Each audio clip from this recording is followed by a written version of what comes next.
ডালে বসে ভগবান শ্রীকৃষ্ণ বেণু বাজিয়েছিলেন, আহ্বান করেছিলেন সব গোপীদেরকে, ইভেন রাধারানীকেও। তাই তো এই বৃক্ষে এখনো পর্যন্ত ভগবান শ্রীকৃষ্ণের ধ্বনি শুনতে পাওয়া যায়। কেন?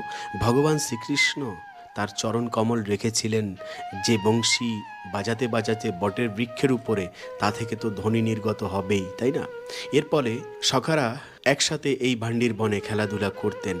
একদিন প্রলম্বাসুর আসেন বলরামকে বধ করার জন্য এবং এই ভান্ডির বন থেকে নিয়ে চলে যায় সেই অক্ষয় বটের নিকটে। ভগবান শ্রীকৃষ্ণ তাদেরকে বধ করেন এবং গৌরাঙ্গ মহাপ্রভু এসেছিলেন মিত্র যখন বৃন্দাবনে, তখন এই ভান্ডির বনে এসে এই স্থানে মানে বংশী বটের নিকটে উপবেশন করেছিলেন এবং নিত্যানন্দ প্রভু এসেছিলেন এই স্থানে। তাহলে চিন্তা করুন মিত্র, কত মহিমা রয়েছে এ বিষয়ে।